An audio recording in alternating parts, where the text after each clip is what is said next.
I thought I would start with a reflection on why I'm doing this and why I think it's important. My focus is on brain health, so how to keep the brain healthy, how to adopt healthy habits and behaviors in order to support health, and in part to reduce the risk of certain illnesses such as depression, dementia, and anxiety, and in part because a healthier brain allows us to function better in the world, allows us to embrace opportunities and handle the challenges in this world. And as I was doing this, I started reflecting on the role of our traditional or cultural practices and the value that they have in promoting brain health. I think, well, at least for me, I can't speak for everybody, but often I think we may take some of them for granted. And doing this work gave me a new insight on their potential to promote social cohesion and communities, which keep the brain healthy, reduce the risk of dementia and anxiety and depression. Their role in making you think, reflect, keeping you mentally active, which again keeps your brain healthy.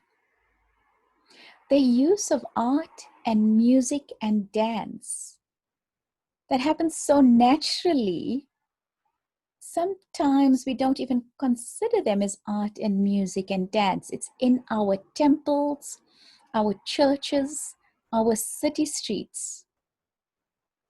It's there when we get married or different cultural traditions. And so given all of that, I started reflecting on the potential of these practices to promote health, to promote brain health and mental health.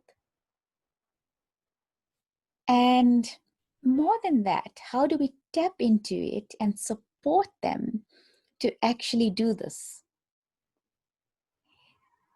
Is there wisdom in these traditions and cultures that will allow us to heal and thrive individually and as a society? And to me, this is our cultural capital that includes the art forms in all its many forms, but extends beyond that. It's really ways of living and knowing that includes practices like mindfulness, integrated living, wellness, intergenerational living.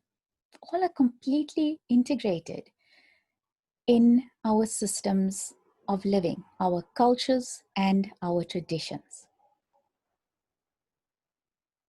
So, like I said, I think this is our cultural capital, a cultural inheritance that is handed down through generations, that connects me to my grandmother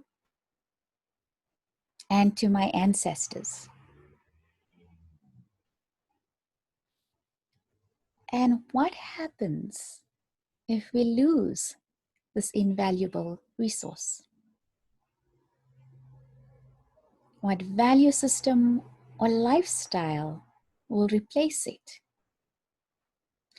Will it be a system that pushes older people onto the edges of society, both physically and mentally? What would we lose by doing that? Would it be a system that alienates us from the people we love and care about, that alienates us from ourselves, and that has to spend millions fighting the epidemic of loneliness? And so going back to it, how do we support and tap into our cultures and traditions to support social cohesion, keep us mentally engaged, support healthier choices for both ourselves and our communities. And we're starting today with music. Think about how music has been used in our traditions and in our cultures, and in a traditional and in a contemporary setting. And what is its potential to help us to stay healthy or to heal, and beyond that, to thrive?